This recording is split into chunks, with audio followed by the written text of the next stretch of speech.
Vasudevaya. Om Namo Bhagavate Vasudevaya. Om Namo Bhagavate Vasudevaya. Chapter 17, Punishment and Reward of Kali. Text 1, Suta Uvach. Tatra go mithunam raja, anyamanam anathavat, dandahastam cha vishalam, gadrisanipalanchanam.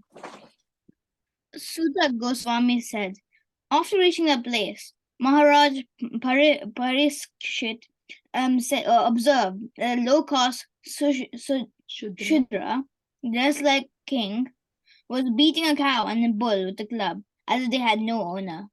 Text. Vrisham rinala dhavalam mehantam iva vibhyatam vepamanam padaikena siddhantam shudrataditam. The bull was as white as a white lotus flower. He was terrified of the Shudra who was beating him, and he was so afraid that he was standing on one leg, trembling and urinating. Hare Krishna. Hare Krishna. Text 3. Hare Krishna. Hare Krishna. Text 3.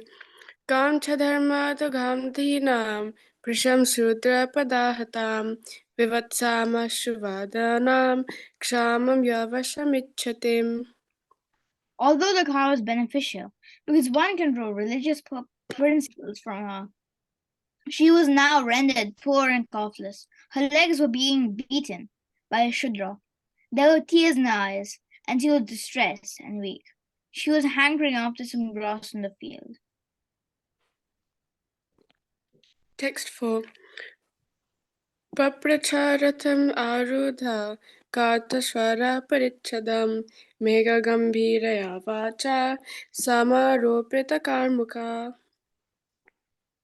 Maharaj Parikshit, well equipped with arrows and bows, and seated in a gold-embossed chariot, spoke to him, the Shudra, with a deep voice sounding like... Text 5. Kastvamacharane loke baladhamsi abalan bali naradevosi veshena natavat karmana dvaja. Oh, who are you? You appear to be strong, and yet you dare kill, within my protection, those who are helpless.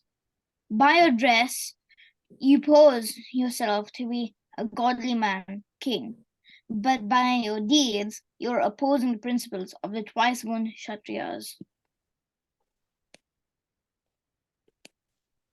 Text 6.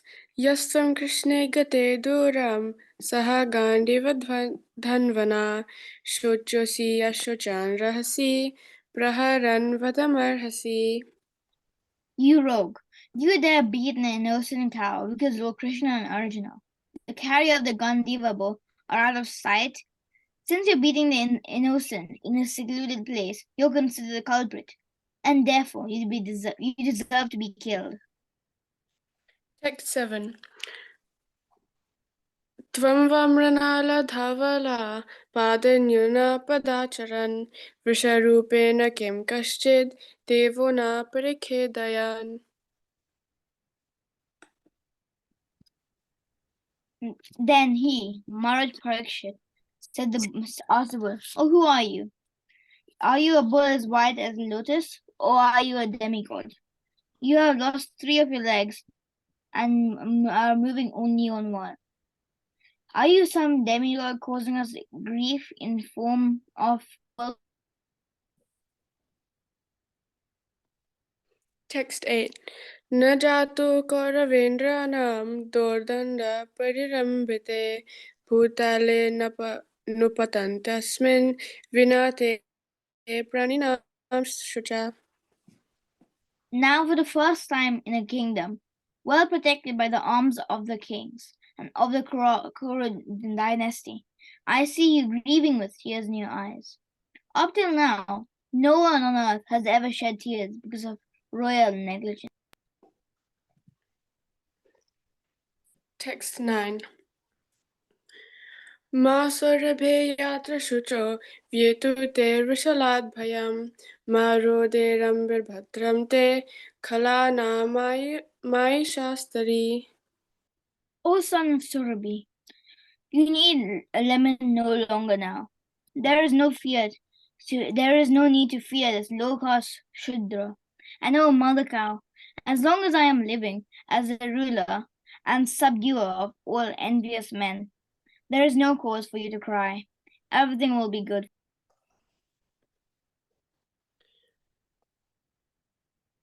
Text 10 to 11. Yasya rastre praja sarvas trasyante sadviya sadhuvi tasya mattasya nashyanti kirtirayur bhago gati esa ragyam paro dharmo hiyathana marti nigraha atayenam vadhishyami bhutadruham sattamam. O chaste one, the king's good name, duration of life and good rebirth, vanish when all kinds of living beings are terrified by miscreants in his kingdom. It is certainly the prime duty of the king to subdue first the sufferings of those who suffer. Therefore, I must kill this most wretched man who sees violence against living beings.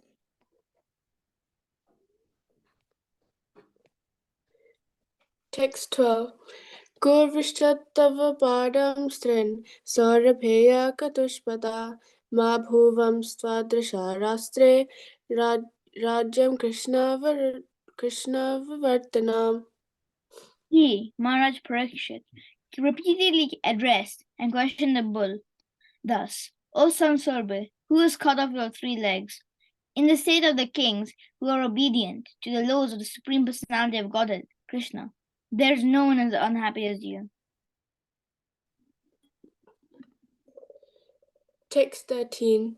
Akhyahi vrishabhadram va sadhunam akritagasham atmavedupya kartaram parthanam kirtidushanam. O bull, you are offenseless and thoroughly honest. Therefore, I wish you all good to you. Please tell me the perpetrator of these mutilations which blacken the reputation of the sons of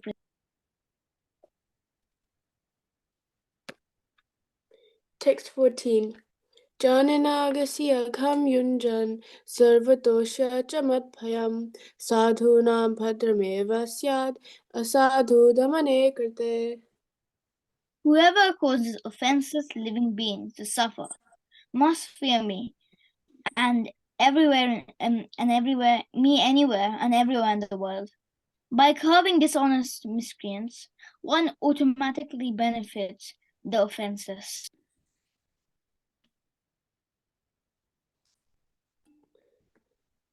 Text 15. Anaghasviha bhuteshu yagas kirnirankusha ahartasmi bhujam sakshad amartya sapye sangadam. An upstart who commits offenses by torturing those who are offenses shall be directly uprooted by me, even though he be a denizen of heaven with armor and decoration. Hare Krishna.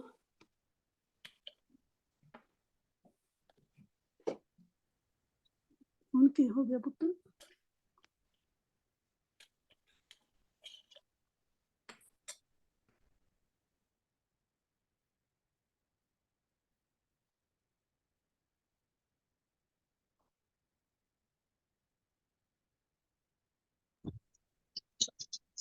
Hare Krishna, Jyoti Mataji.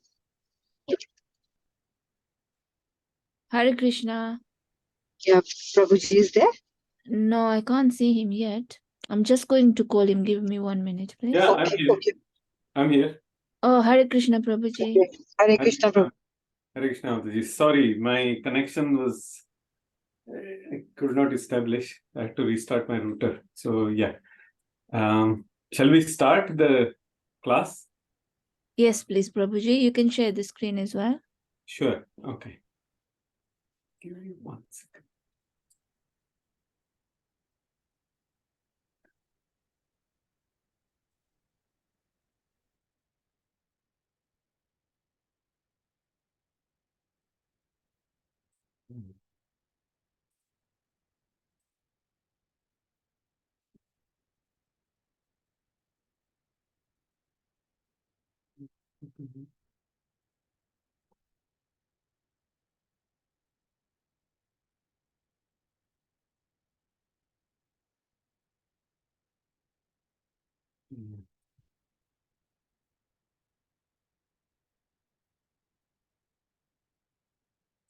Can everyone see the screen? Yes, Prabhuji. Oh, okay, great. Thank you. Sorry, apologies for the delay in joining. Yeah, there were some updates on my laptop, corporate updates, so that's the reason.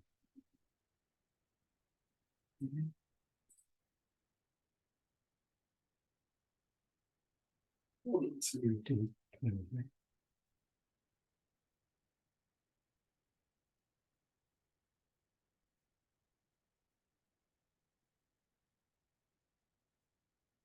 Yeah, well, and then we have to. Okay. So let's start. Om Namo Bhagavate Vasudevaya. Om Namo Bhagavate Vasudevaya. Om Namo Bhagavate Vasudevaya. Narayanam Namaskritya Naram Chaiva Narottamam Devim Saraswatim Vyasam Tato Jayamudire Nashtaprayeshu Abhadreshu Nityam Bhagavata Sevaya Bhagavati Uttama Shloke Bhaktir Bhavati Naishtaki Yam Pravrjantam Anupetum Petukrityam Dvaipayano Virahaka Tarajvahava Putreti Tanmayatayo Tarvo Vinetustam Sarvabhutaradayam Munimanatosmi. So today we are going to discuss 12, 13 and 14th verse from 17th chapter of the first canto of Srimad Bhagavatam. So we will start reading the verses. Ko vrushattava padan strin saurabheya chatushpada mam bhuvan stvad drusha rashtre radnyam krishnanu vartinam. He, translation and purport by Srila Prabhupada ki joy. Translation, he, Maharaj Parikshit, repeatedly addressed and questioned the bull thus, O son of Surabhi, who has cut off your 3 legs? In the state of the kings who are obedient to the laws of the Supreme Personality of Godhead, Krishna, there is no one as unhappy as you. Purport. The kings or the executive heads of all states must know the codes of Lord Krishna, generally Bhagavad Gita and Srimad Bhagavatam, and must act accordingly in order to fulfill the mission of human life, which is to make an end to all miseries of material conditions. One who knows the codes of Lord Krishna can achieve this end without any difficulty. In the Bhagavad Gita, in a synopsis, we can understand the codes of Godhead, and in the Srimad Bhagavatam, the same codes are explained further. In a state where the codes of Krishna are followed, no one is unhappy. Where such codes are not followed, the first sign is the 3 legs of the representative of religion are cut off, and thereby all miseries follow. When Krishna was personally present, the codes of Krishna were being followed without question. But in his absence, such codes are presented in the pages of Srimad Bhagavatam for the guidance of the blind persons who happen to be at the helm of all affairs. So we go to the next verse. 13th verse. Akhyahi vrishabhadram vaha sadhu nama kruta gasam atmavai rupya karataram parthanam kirtidushanam. Translation. O bull, you are offenseless and thoroughly honest. Therefore, I wish all good to you. Please tell me of the perpetrator of these mutilations, which blacken the reputation of the sons of Pratha. The reputation of the reign of Maharaj Ramchandra and that of the kings who followed in the footsteps of Maharaj Ramchandra, like the Pandavas and their descendants, are never to be forgotten, because in their kingdom, offenseless and honest living beings were never in trouble. The bull and the cow are the symbols of most offenseless living beings, because even the stool and urine of these animals are utilized to benefit human society. The descendants of sons of Pratha, like Maharaj Parikshit, were afraid of losing their reputations. But in the modern days, the leaders are not even afraid of killing such offenseless animals. Herein lies the difference between the reign of those pious kings and the modern states ruled by irresponsible executive heads without knowledge of the courts of God. So we'll go to the next verse. जनेनागस्यघं युञ्जन् सर्वतोऽस्य च मद्भयं साधूनां भद्रमेव स्यात् साधुदमने कृते. Translation and purport. Whomever causes offenseless living beings to suffer must fear me anywhere and everywhere in the world. By curbing dishonest miscreants, one automatically benefits the offenseless. Purport. Dishonest miscreants flourish because of the cowardly and impotent executive heads of state. But when the executive heads are strong enough to curb all sorts of dishonest miscreants in any part of the state, certainly they cannot flourish. When the miscreants are punished in an exemplary manner, automatically all good fortune follows. As said before, it is the prime duty of the king or the executive head to give protection in all respects to the peaceful, offenseless citizens of the state. The devotees of the Lord are by nature peaceful and offenseless, and therefore it is the prime duty of the state to arrange to convert everyone to become a devotee of the Lord. Thus, automatically, there will be peaceful, offenseless citizens. Then the only duty of the king will be to curb the dishonest miscreants. That will bring about peace and harmony all over human society. Srila Prabhupada ki jai. So, yeah, we'll do our Mangala Charana and then we'll start our discussion. In these 3 verses, there is a lot to cover. So, let's see if how time permits us. Okay, let's start.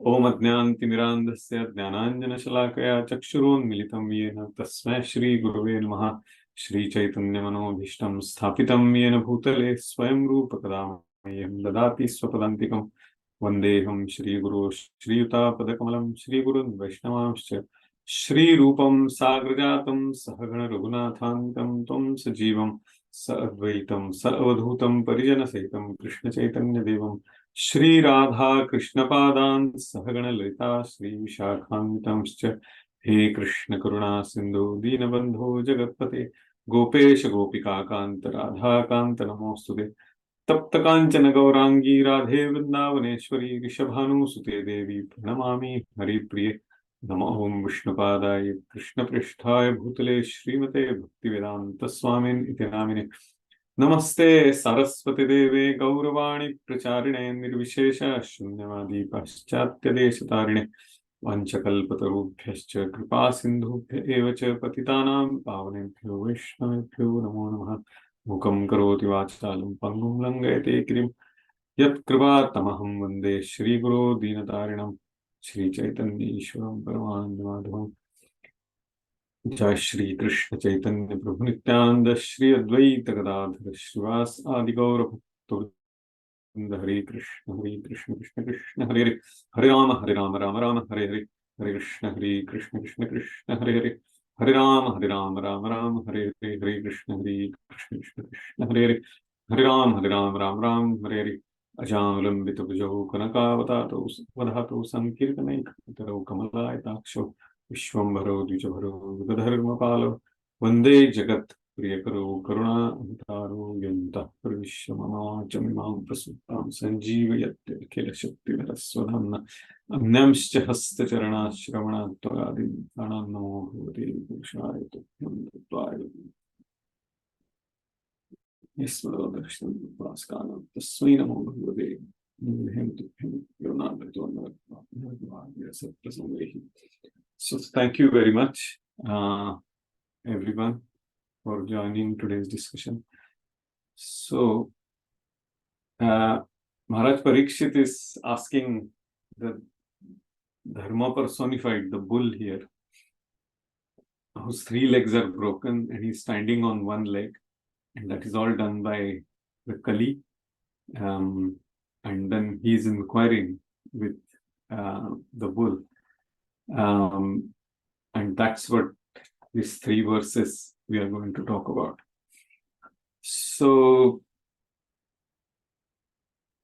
we have seen the background that the Kali, the demon, was a Shudra, he's a black person because of his consciousness. And he was dressed like a king. So that means in his age, he's representing something which is contradictory. The person who is supposed to rule, he's not following it, and somebody, and very low class Shudra, is dressed like a king. So what tells us here is the importance of Varnashram Dharma. And what Lord says is, in the Bhagavad Gita, the famous verse, Chaturvarnyam maya shishtam gunakarma vibhagashaha. So Guna, that Kali is definitely, as we have seen earlier, in a mode of ignorance. Karma, he's doing all abominable activities. Vibhaga, obviously, according to his Guna and Karma, he's a Shudra, but he is trying to become a ruler. Obviously, ruler has capacity to handle the power, and as we all know, power comes with responsibilities. So he's not qualified, and obviously the person whom he will consult will not be a Brahman. And how this Kali Yuga will progress and how it is given here, that we will talk about. So first thing we will touch upon is Srila Prabhupada's vision and how he has started this movement, and what he could, what he, his idea was.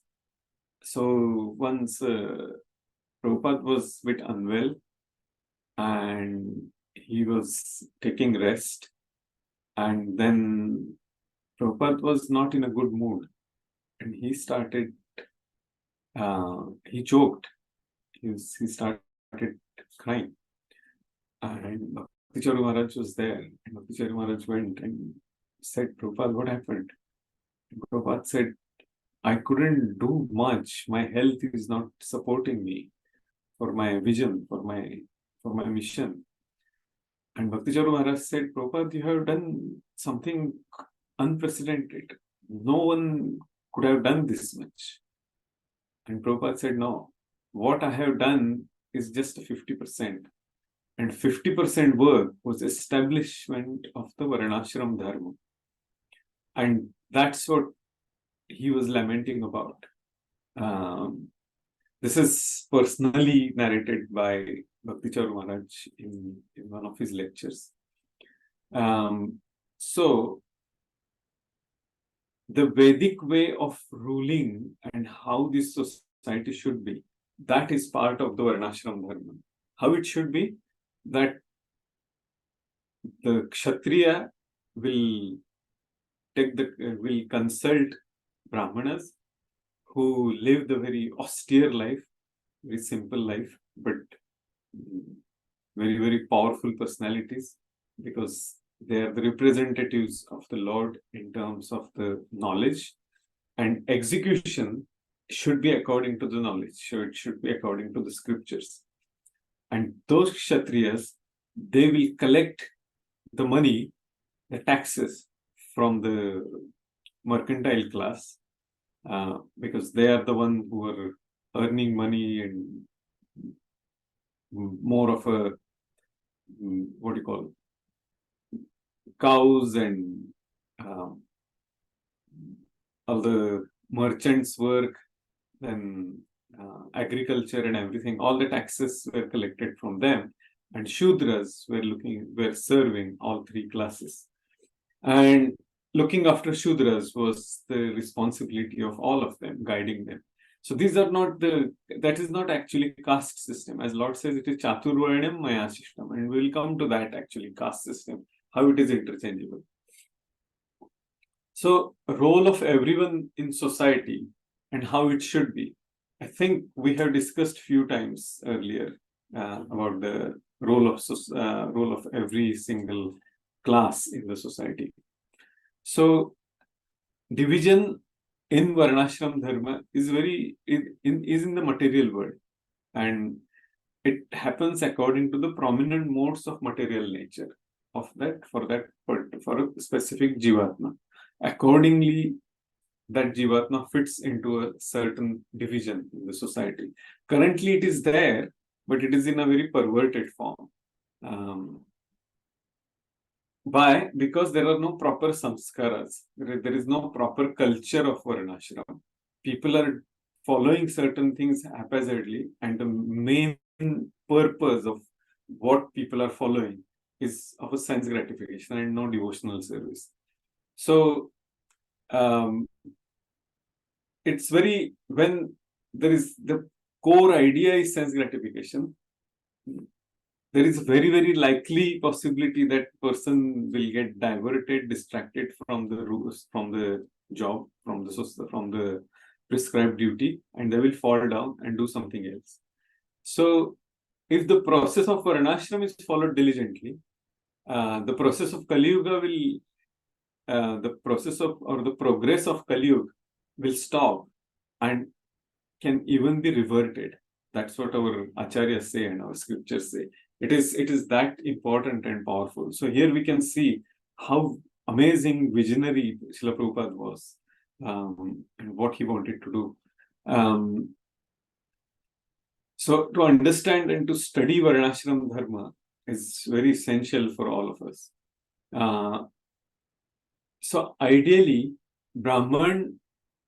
all the Brahmins are in mode of goodness, with not in a pure mode of goodness, but prominence in their personalities of mode of goodness and mixed with mode of passion and ignorance. But that is kind of less. The percentage of those modes are relatively subdued.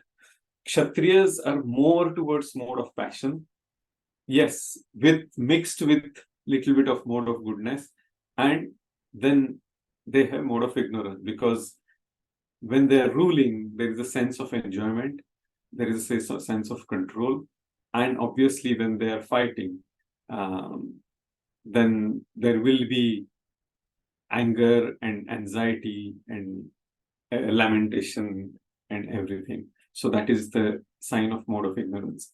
Vaishyas are in a mix of passion and ignorance prominently, and little bit of mode of goodness. And Shudras are predominantly in mode of ignorance with little bit of tinge of mode of goodness and passion. Now, these are not the hard and fast rules. If the person wants, in whomever is established in a particular varna, they can be refined and they can develop the qualities of Brahmana, and they can step up. Not necessarily that they have to follow the duties of a Brahmana, because it will come automatically, but they can step up their sadhana and they can come to the level of Brahmana. So the famous verse in Bhagavad Gita, Paritranaya sadhunam vinashaya cha dushkritam dharma samsthapanarthaya sambhavami yuge yuge. And here Maharaj Parikshit is asking the questions in these three verses. So he is basically saying, yes, it is my responsibility, it is my duty that Paritranaya sadhunam, to look after or to take care of sadhus, to protect the sadhus, and dushkritam, the demoniac personalities, should be the tendencies, and the people should, the ruler should get it off. So it's a job of Kshatriya. So in this age of Kali, if we see what are all the stages, how things are wrong, and that's what how things are progressing now. And that these three verses are giving us a glimpse of that. So we just touched upon Kali dressed as king and trying to break the last leg of truth. Tells us a lot of things.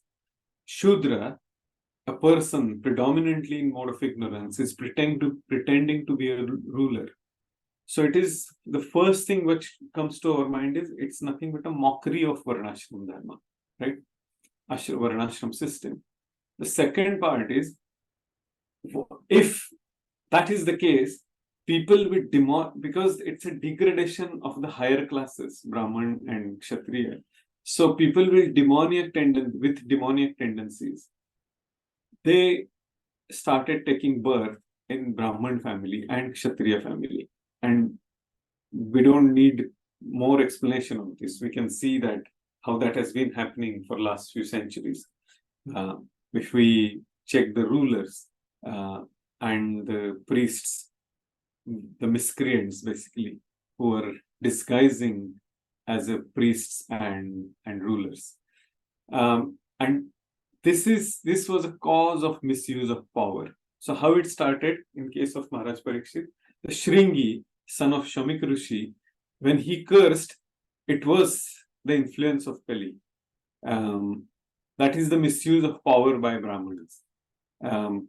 He came under the influence of anger because of the Kali, and then he cursed the most pious, the most powerful, perfect king at that time. What that means is, when Brahman and Kshatriya, when those first two divisions start falling down, Vaishya community will become dishonest and illusioned. Illusion means the Vaishya will think that this whole money and everything, it doesn't need purification. So important point of earning money is, whenever we earn money, we are supposed to donate some percentage of it for the right cause. And that is a purification. If we don't purify the money, what we get, the resources, we are entitled to the fruits for the fruits of that karmic reactions coming with that money, because that purification is necessary. And it's there in the 10th canto when Lord was telling Nanda Maharaj that now why Govardhan Puja is necessary. In that time there is a very beautiful explanation given by Srila Prabhupada in this about the purification of the money. Of course, it comes in the verses itself. Also, it is there. So that's the illusion part for the Vaishya community.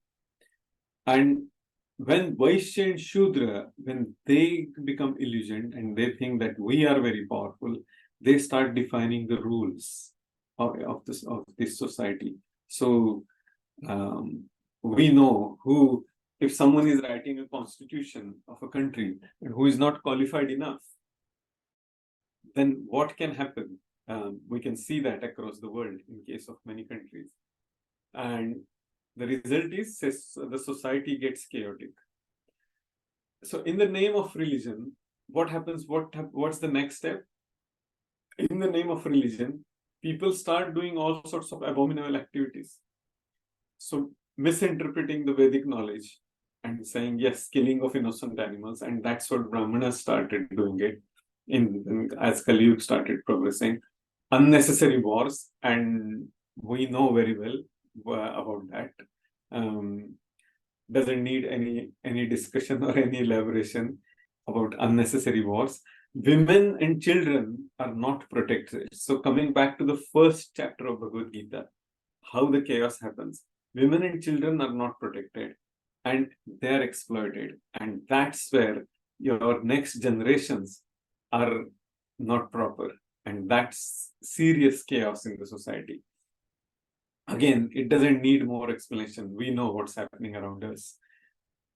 Next stage, what happens? Because of the frustrations, the miseries, the unruly atmosphere, the chaotic situation, people take shelter of what?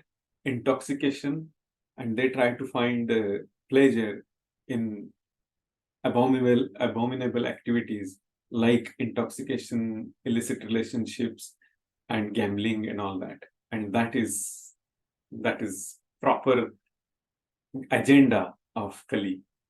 People get illusory ideas such as easy money through gambling, earning money through currency manipulation and speculations and so on. And we know how that happens. Every time we are coming up with, we can see there are new ideas are coming up, which the money which actually does not exist, but through manipulation, people are becoming incredibly rich, which is quite astonishing. Means if we just try to understand some kind of mathematical gimmick and calculations and all that, and somebody earns millions of dollars or pounds and rupees or whatever the currency is. So, and then what happens? Because of all this chaos, one very important downside which we need to consider, we need to keep in mind, is the genuine and the good teachers, they don't get the respect what they deserve. And the intelligent class becomes disinterested in teaching the Vedic knowledge. And that is a serious degradation. So those 7 points is a symptom of Kali Yuga. And as we can see, we don't need very detailed explanation of this. We know how things are progressing now. So in such situation, when we preach somebody that we have to perform our sadhana, and we have to chant the rounds, the holy name, do the sankirtan, preach people, and follow ourselves, our whole daily sadhana very properly, and so many things. It is not easy for a conditioned soul. When we explain something to the conditioned soul that this is such a degraded, people get very used to this kind of degraded lifestyle. And how many people literally genuinely think that, yes, I need to come out of it. There has to be a way out. As Prabhupada was telling that you don't have to deal with birth, death, old age, and disease. You don't have to get involved in these miserable conditions and sorrows and dukhalaya ashvatam of this world. How compassionate our acharyas and Srila Prabhupada means what we can see that here. So what he's saying is, what he has given us is, yes, we all are conditioned souls, but with this sadhana, there is happiness. He's giving us that guarantee. And obviously, this happiness, also, all of us, we are experiencing now. And as we progress in our spiritual sadhana, it will increase. We may not realize it. So on last Sunday, when 2 Matajis, they came and they asked that, Prayagraj Prabhu, when we joined this movement, when we came in this movement, chanting the holy name, kirtan, reading the books, it was such an amazingly blissful experience. And as time progressed, it's no longer there. We do it as a kind of our routine. So, are we doing anything wrong? My answer was, more than doing anything wrong, we take things for granted. That's one reason. Second, when we are in lower modes of nature and this spiritual activity is in the mode of goodness, it gives us that heightened experience. And that's one of the reasons we get that blissful experience. Yes, it's so amazing, so wonderful. Listening to the kirtan in the Mangalarati and Shringararati and later, and then having that delicious breakfast prasadam, just a simple khichdi.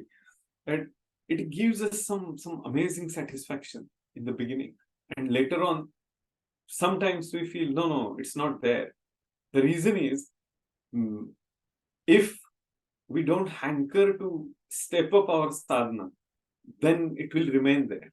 And then if the mind starts taking over, and if we commit offenses knowingly or unknowingly, that taste will go. And that's what our acharyas and all our spiritual masters, they have explained it to us. So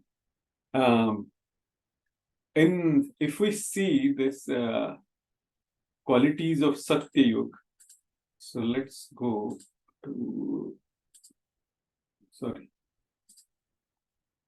Srimad Bhagavatam, and I think it's in 12th canto and third chapter. So this is the one where Shukdev Goswami talks about Kali Yuga.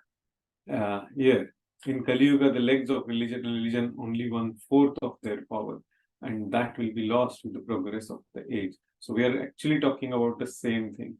So here you can read at your own time, but few of the things where the description of Satya Yuga, Dwapar Yuga and Treta Yuga are given here. So here we can see, here Shukdev Goswami says, the people of Satya Yuga are for the most part self-satisfied, merciful, friendly, peaceful, sober, tolerant, all the qualities of Satya Yuga. And then he comes to Treta Yuga, where things start going a little bit wrong. 4 pillars of irreligion. So till now we were discussing about 4 pillars of religion, and here Shukdev Goswami is talking about 4 pillars of irreligion. So opposite of truth, lying; the opposite of daya, mercy; violence; dissatisfaction; and quarrel and hypocrisy. So that's what the symptoms of Kali Yuga are. And then here he talks about how people are.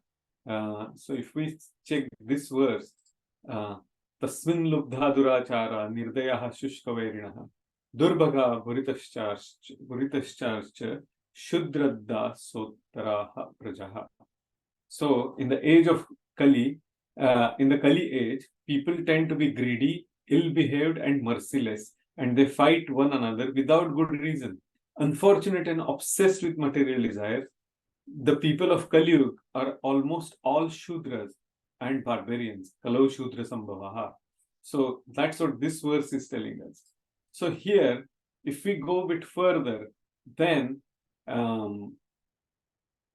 the whole from that verse onwards, because of the bad qualities of Kali and what will happen, how the brahmacharis will behave, how women will be, how men will be, how businessmen will be, how servants will be, how masters will be, everything is given here. The whole description of Kali Yuga is here. Here. Men will develop hatred for each other, even over few coins, for very, very silly reasons, giving up all friendly relations. They will be ready to lose their own lives and kill even their own relatives. And we can see that literally everywhere now. They will be lazy because they don't want to work hard. They will have a lot of diseases. So everything is given in this chapter. But eventually, Shukdev Goswami he pacifies as well. He gives some pacification to all of us. Here he says that, in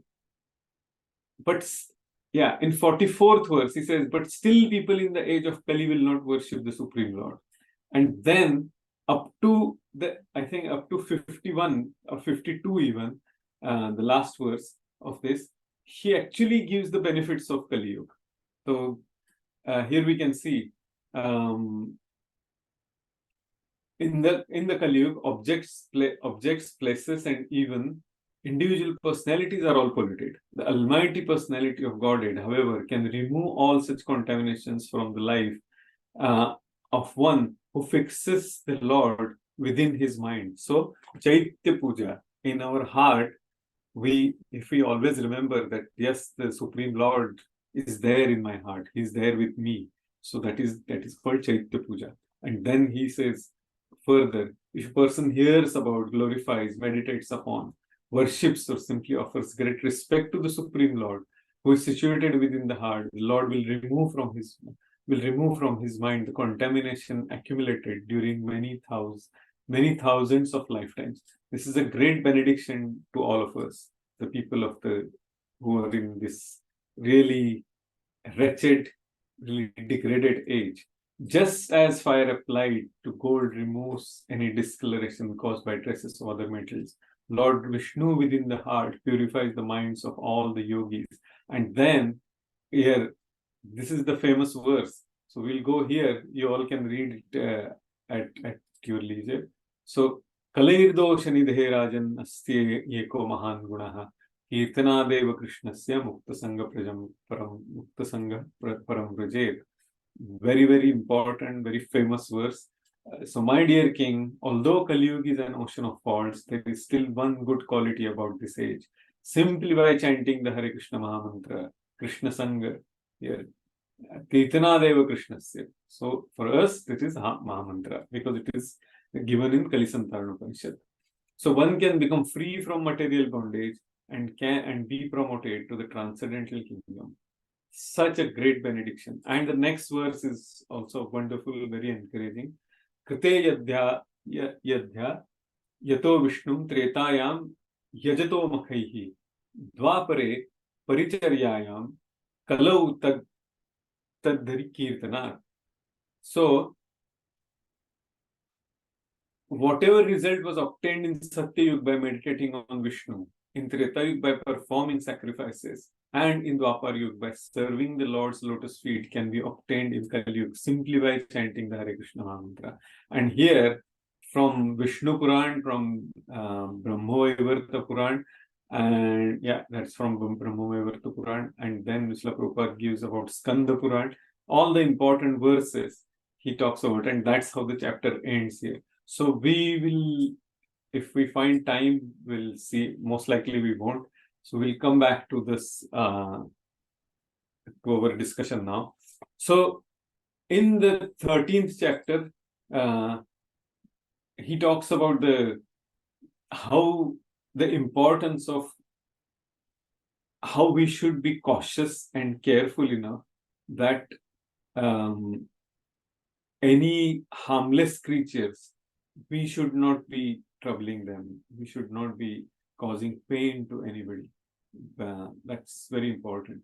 And that includes following certain rules and regulations for our own upliftment and purification. So that is about this verse. Why Srila Prabhupada talks about Lord Ramchandra here? Because Pandavas are Suryavamshis and Ramchandra, Lord Ram, is a Suryavamshi. So they are from that lineage, and Lord Krishna is a Chandravamshi. Yeah. So that's the reason the ideal king, Maharaj Ramchandra, is mentioned here. So we'll go to the next verse, where there is some interesting part to discuss. Is little bit technicalities we can talk about here. Whoever causes offenseless living beings to suffer must fear anywhere and everywhere in the world. By curbing dishonest miscreants, one automatically benefits the offenseless. So here, mainly Prabhupada is talking about the strata in the society, who we can say the prescribed duties or the roles for every one of us in the society. So he talks about sadhu. So sadhu and asadhu. So what is the meaning of sadhu? Sadhu who is honest. Real sadhu is a devotee of the Lord. Just pure only honesty is not very useful. The honesty has to be some reason. Lot of times, one interesting example comes to my mind is, if somebody says, "This is wonderful," this sentence does not have any meaning. So what would be the next question if we say this is wonderful and out of blue I just say this, and if there is no context, the person will say what is wonderful, and then if you say this picture is wonderful, then, and if the person hasn't seen the picture, then we have to describe what is wonderful in that, what are the qualities of that wonderful. So only sadhu, only honesty is not enough. Honesty has to be connected. In second canto of Srimad Bhagavatam, Shukdev Goswami says that if the soul is not connected to the super soul, that the existence of that for that soul is meaningless. So it's like a machine. If any small part of the machine falls down, that part is practically useless. So that part needs to be with the machine. Similarly, our existence should always be connected with the Lord, and that's what the honesty is necessary. Sadhu, the real sadhu is a devotee of the Lord. So what's the verse regarding that? Where it is mentioned? So let's go to Bhagavad Gita, and we can go to 9th chapter, and I think the 13th verse. Yeah. Mahatmanastu mam partha daivim prakrutimashvitaha bhajantya ananya manaso jnatva bhuta div avyayam. O son of Pratha, those who are not deluded, the great souls, are under the protection of the divine nature. They are fully engaged in devotional service because they know me as the Supreme Personality of Godhead, original and inexhaustible. And if we go to the next verse of this, Prabhupada gives very beautiful details of the qualities of Mahatma. So, lot of so-called Mahatmas, people say that this person is Mahatma, that person is Mahatma. They may not fit into this category. I'm not here to judge anybody, just giving the analysis of this. So the next verse here is the famous verse. What Mahatma should do? Satatam kirtayanto mam yatantasya dudavrataha namasyantasya mam bhaktya nityayukta upasate. Always chanting my glories, endeavoring with great determination, bowing down before me. These great souls perpetually worship me with devotion. And that's what it means, that real sadhu is always a devotee of the Lord. They are peaceful, law-abiding, well-wishers of all the great qualities needed in this material world for a person to live that peaceful and happy life is always there in a sadhu. Why? Because he knows that he is not the enjoyer. Who is the enjoyer? And what's that famous verse? Can anyone tell me the verse? Peace formula by Srila Prabhupada. Bhoktaram yagyatapasam sarvaloka maheshwaram suhridam sarvabhutanam gyatva mam shantimicchati. Hare Wonderful. Krishna. Thank you very much, Mataji. Yeah. So suhridam sarvabhutanam gyatva mam shantimicchati. So the person who is there in the heart of everybody, the same person, the super soul, the Supreme Lord himself, he is the enjoyer of everything. And in 13th chapter, again, Lord says that Upadrashtanumanta cha bharata bhokta maheshwara paramatma iti chapyukto dehesmin purushaha para. So he actually corroborates this verse, but in a more detail, in a more elaborate way in the 13th chapter, this particular Upadrashtanumanta cha. So our dharma, when it comes to our dharma, sadhu is following their dharma. Every jivatma is a servant of the Lord, and that is the actual original dharma. So varnashram dharma, the person who is situated perfectly in the prescribed duty, if that person knows that yes, this is all temporary, but my objective is to be a devotee of the Lord. So dharma literally means the order of the world, a law given by the Lord, and it is coming from the Supreme Lord. So dharmantu sakshat bhagavad pranita. What type of dharma are there? Naimitic dharma and nitya dharma. So what is naimitic dharma? Every living entity's body is situated in a specific combination of modes of material nature. Yes. So Brahman, so somebody who is born, we know that famous story. One small boy went to Gautam Rishi, and Gautam Rishi is the one who is the proprietor of Nyaya. That's what the whole school of Nyaya. He's the main proprietor of that Nyaya school. So that small boy went there and he said, will you admit me in your Gurukul? And Gautam Rishi said, but I don't know who you are. Can you tell me who is your father? And he said, I don't know. So he said, go and ask your mother. So he went to his mother, and the mother said, I am just a maid servant, so I also can't tell who is your father. And he went there and told Gautam Rishi that I also don't know who is my father. And Gautam Rishi said, yes, you are a Brahman because you are honest, you are a sadhu. And then Gautam Rishi accepted him, and then he became one of his favorite disciples, and he became the Rishi later on. So Varnashram Dharma is not Janmana Jayate Shudraha Samskara Dvija Uchate. By birth, no one is Brahmana. By Samskarat, you get Dvija. And then the process starts of becoming Brahmana, Vipra, and Brahmajana, Kiti Brahmanyam. So, yeah. We were talking about Dharma. Okay. So it is the law given by the Lord, and it is coming from the Supreme Personality of Godhead. Yeah. So we are talking about Naimitic Dharma.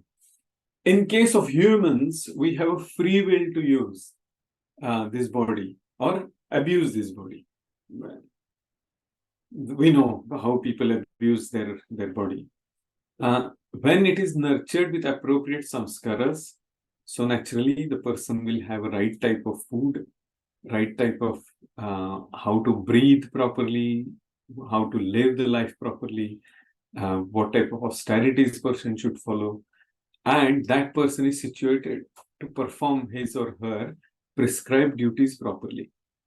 Because when you have received somebody, then that means the body the person has received is what you deserve and what you desire.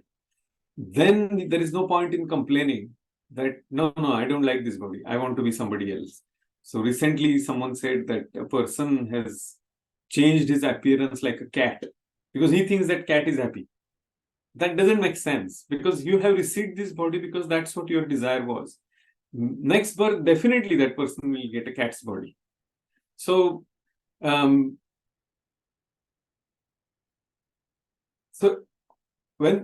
appropriate samskaras or the proper culture, when the person receives, the person is situated to perform his or her prescribed duties in a proper manner. When that order is established in a society, it is called Varnashram Dharma. And that means the society, the progress in the society will happen properly. In democracy, as all we know, it is difficult to establish Varnashram Dharma because it's a classless society. Shudras are defining who should be the leader.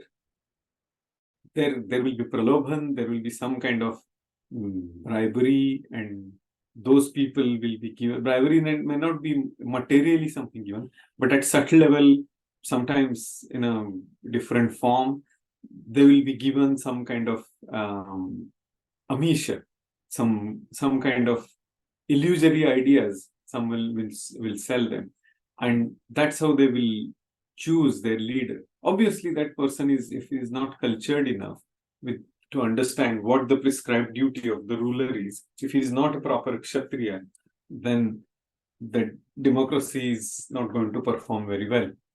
And if the ruler is not controlled, that person will be intoxicated by power, and that misuse of power will create serious issues. And again, we don't need to elaborate that further.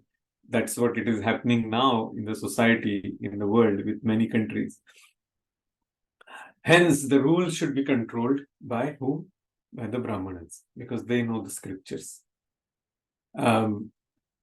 Means they should be controlled and guided by the scriptures or the rules which are set by whom? By the Supreme Lord himself, because that is the direction coming from the Lord. That is Naimitic Dharma. Yeah. So that will bring the society with the proper progress. Second is Nitya Dharma, which is more of at a personal level. The characteristics of a spiritual body or a tendency. That's what the Nitya Dharma is. It should be enhanced according to the scriptures. So that's the reason the scriptural study is very essential since childhood. And this leads to the elevation of a Brahmajanati Brahmanam. Because when you study scriptures, there will be austerities. And realized knowledge with austerities gives the Brahmajnana.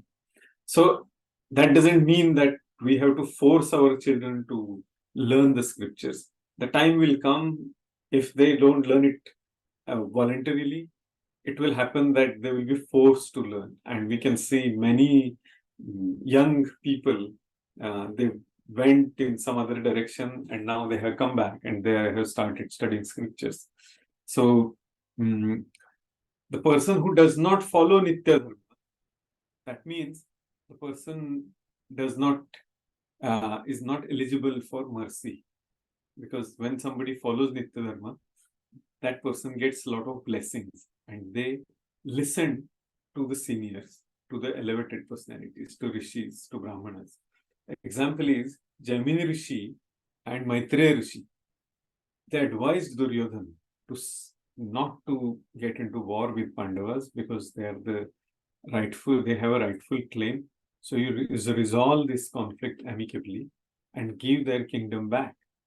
But he arrogantly slapped his thigh and he just condemned them.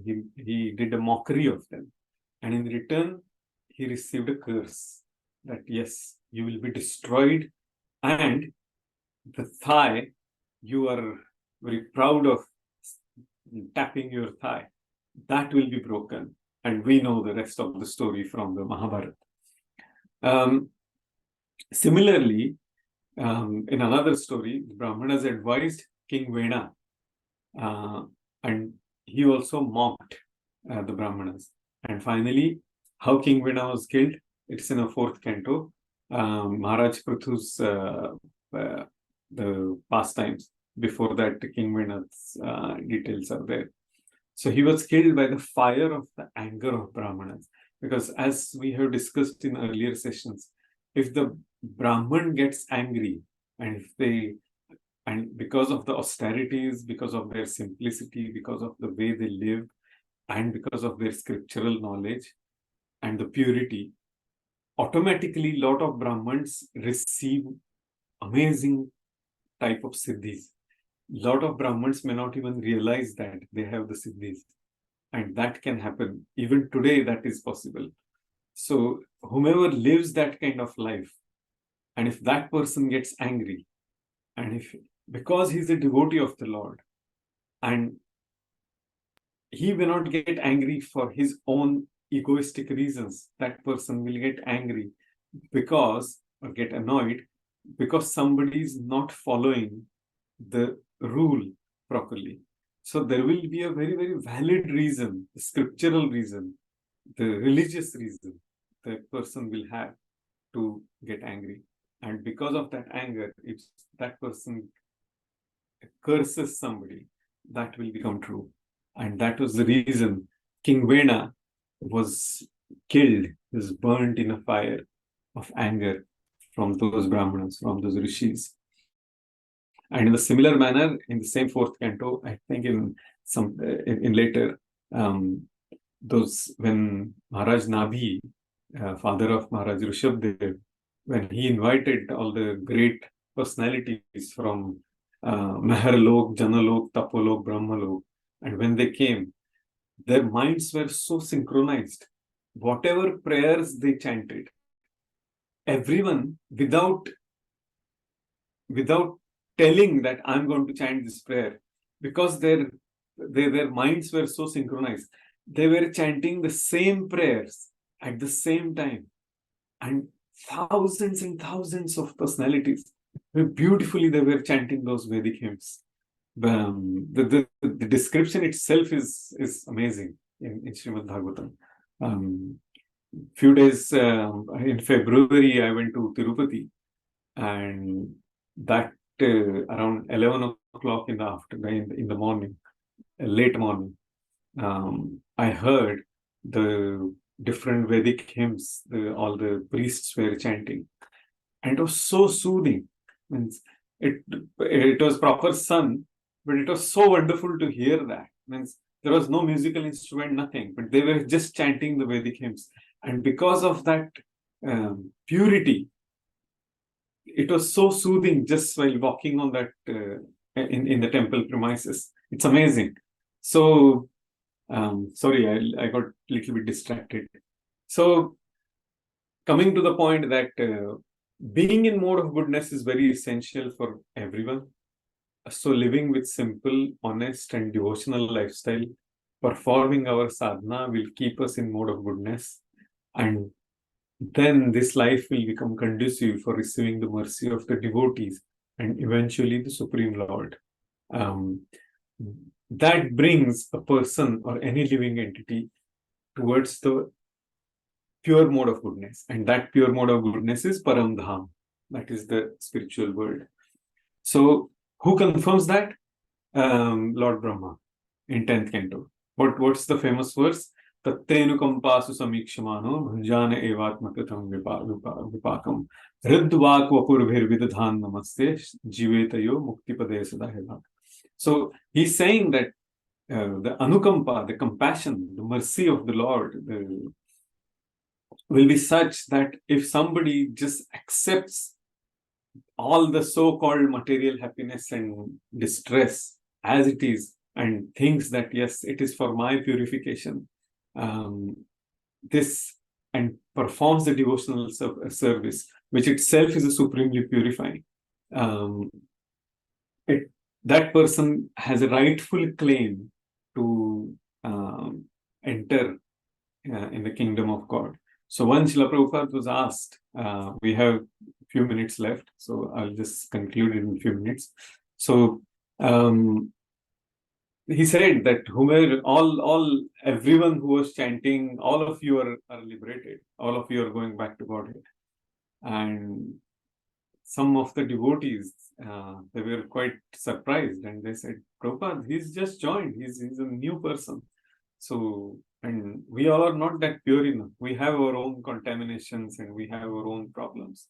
So, and you are saying we all will be going back to Godhead? And Prabhupada said yes. And again they asked the same question. And then Prabhupada said yes. And then he said something amazing. He said it's a matter of green mango and ripe mango.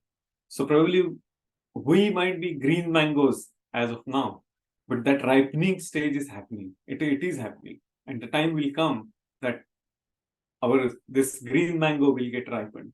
So we have to remain connected to this sampradaya, remain in the association of devotees, follow our daily sadhana bhakti properly, and mercy will come. So we have loads of stories. Ratnakar becoming Valmiki Rishi, a ghost called Dundukari, who was the brother of Gokarna. He was liberated just after listening to Srimad Bhagavatam. Why? Because of the mercy of his devotee brother Gokarna. So mercy is very powerful than what we can imagine even. So in a normal course of transmigration, a soul gets a body of, when a soul gets a body of lion or cow, and then soul gets the body of a human body, and then gets the body of, usually in the transmigration, the person gets the body of Shudra, and then Vaishya, then Kshatriya, and then Brahmana, as if they have the desire of purification, if they follow the Vedic lifestyle properly. And their psychophysical nature becomes fit for Brahminical subtle body, and then they take the birth for the right samskaras. So this process takes usually the Jivatma towards the heavenly planets, but Chaitanya Mahaprabhu's movement and Srila Prabhupada's mercy and our acharyas and everything, we have received something which is far beyond all this transmigration. So we should, how grateful and careful we should be in following our sadhana properly. So that's what the conclusion is of all these three verses. Because the third verse here, verse number 14, is telling about the devotees of the Lord are by nature peaceful and offenseless, and therefore it is prime duty of the state to arrange to convert everyone to become devotee of the Lord. Thus, automatically there will be peaceful, offenseless citizens. Then only duty of the king will be to curb the dishonest miscreants. That will bring about peace and harmony all over human society. So that's what concluding part was. So we have to be careful. We have to set an example, follow this, be grateful for this human form of life, receive the mercy of this sampradaya we are in, and that's what we can say here. So we'll stop here. Thank you, everybody. Are there any questions or comments? Thank you, Prabhuji, for the wonderful class. My humble obeisances unto you. All Right. glory to Srila Prabhupada. Yeah, it was a wonderful class. Very, very deep.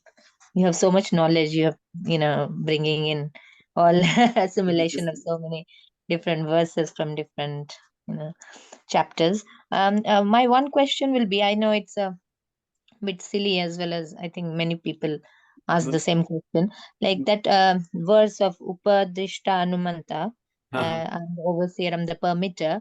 So Krishna is the permitter of actions. When Kali came and broke the leg of the bull and everything, so why did Krishna allow that to happen?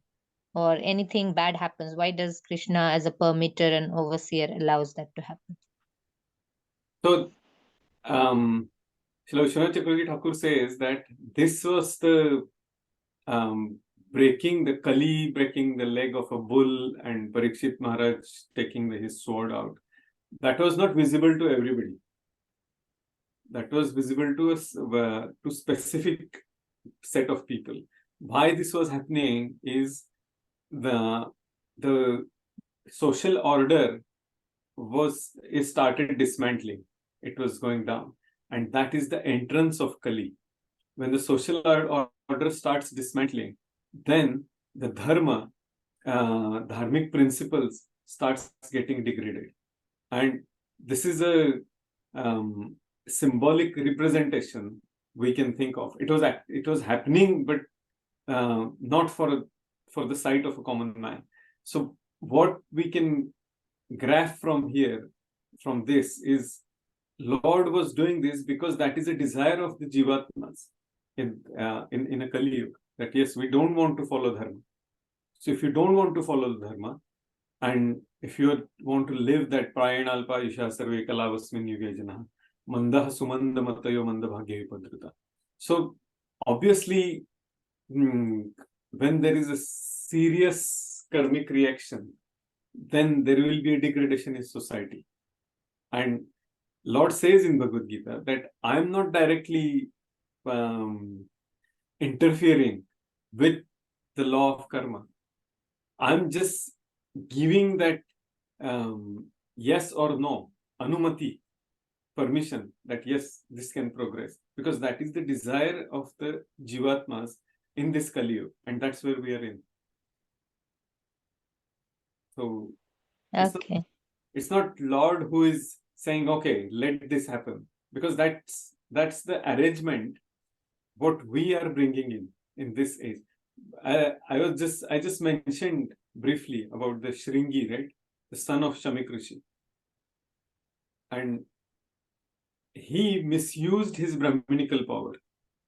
And we could see that the degradation of the Varnashram Dharma was happening already. It started happening.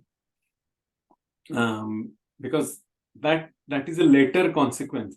But that Shringi and many other quote-unquote Brahmanas, they were not following certain principles properly. And that is the beginning of Kali Yuga, as we have seen earlier.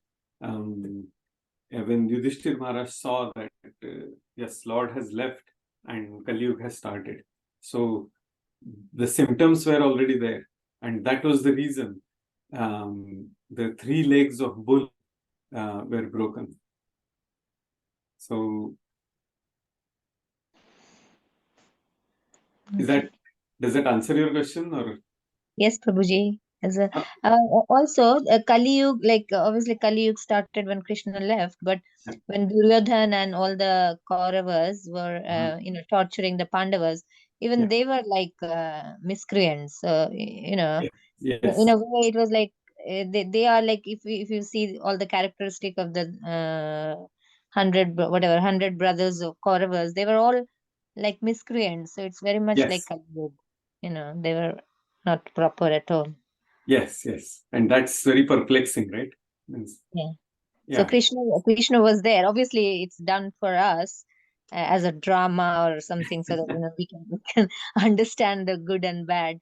But yeah, so it was like already they were bad. They were already Yes, bad. definitely. I mean, that's a very good point. Shailesh Prabhu, you want to answer this, or you have some other question?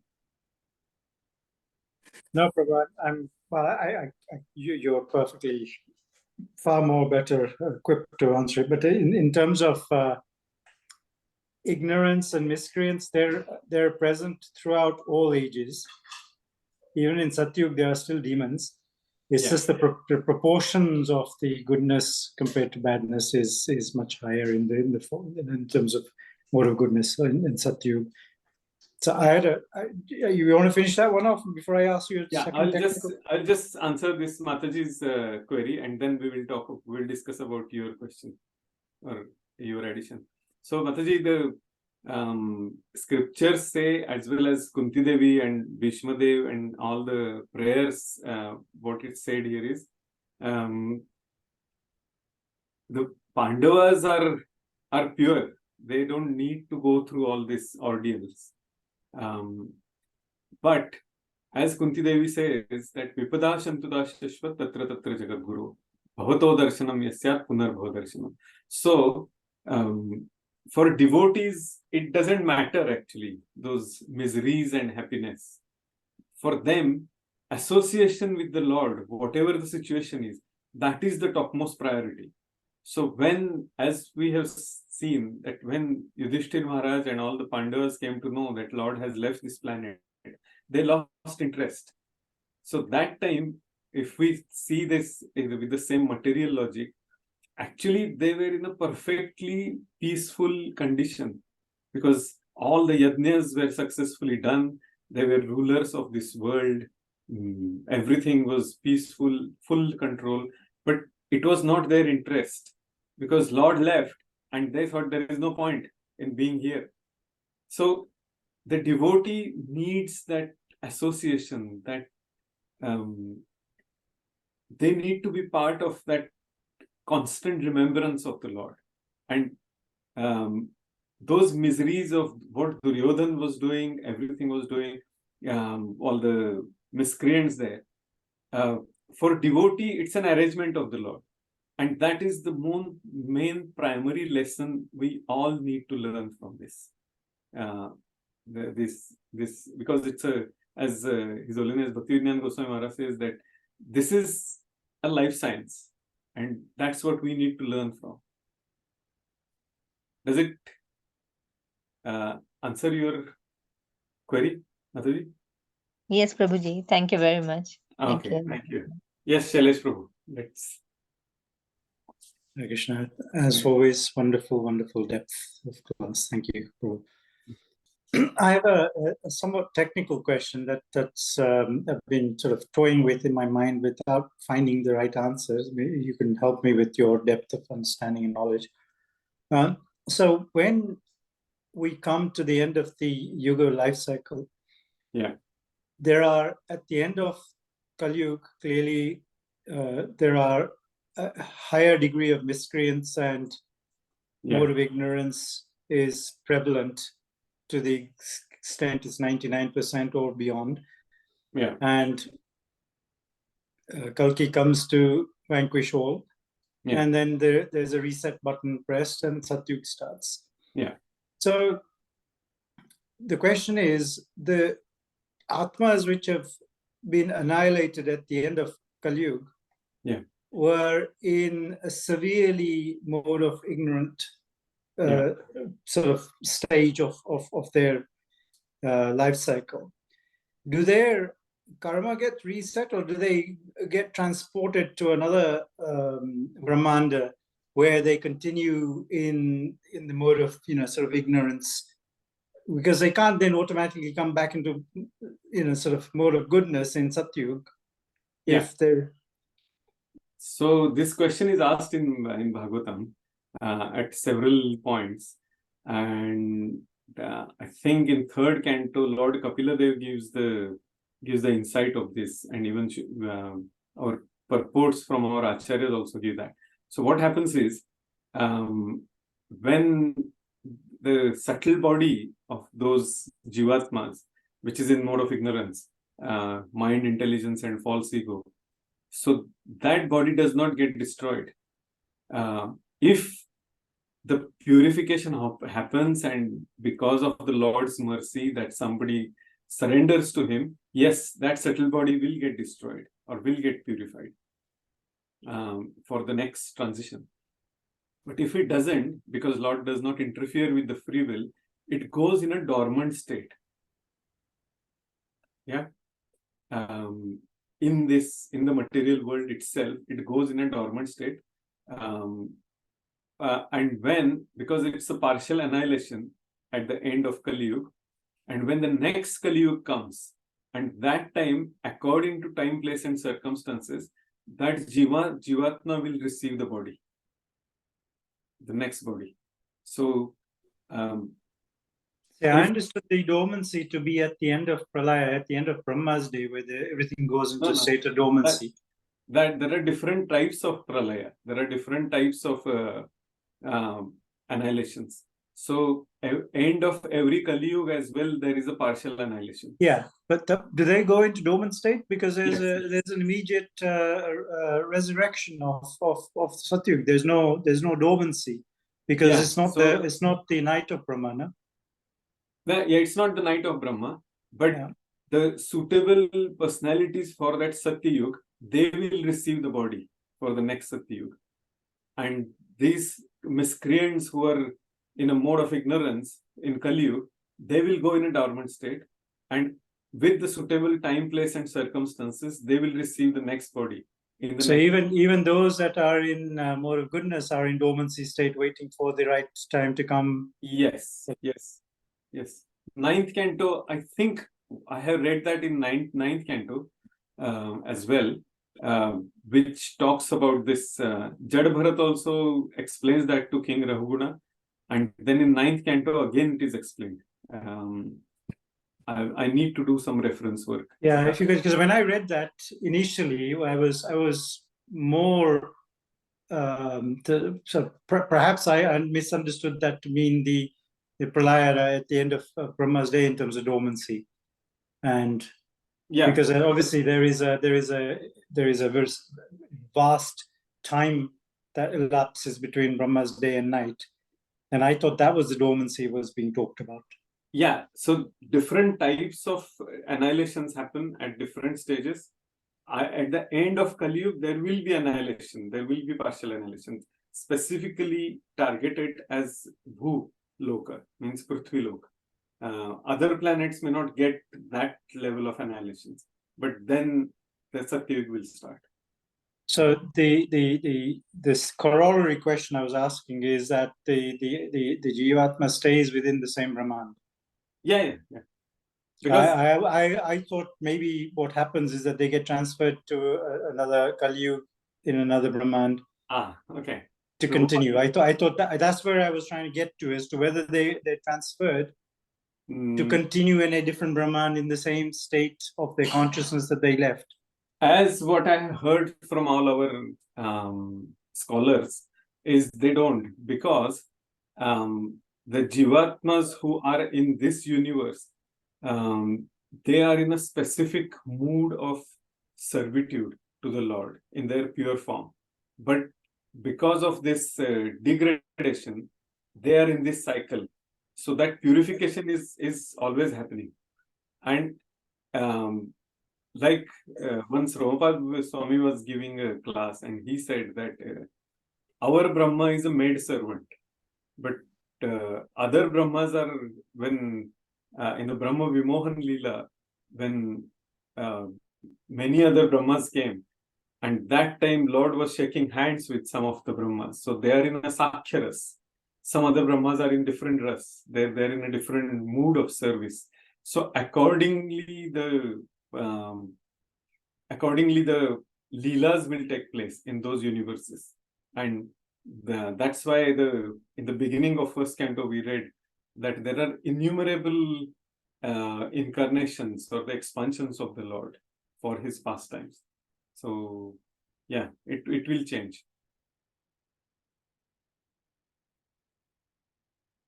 Thank you, Prabhu. Thank you. Thank you for entertaining my nonsense. No problem. That is good. Something I had to recall. So thank you very much. So if there are no other questions and comments, then we will stop here. Thank you everybody for joining this session. Vanchakalpatarubhyascha कृपा सिन्धुभ्यः पतितानां पावनेभ्यो Thank you, Prabhu, for a wonderful class. Thank you. Thank you, Prabhuji, for a wonderful class. Thank you. Hare Krishna. Thank you.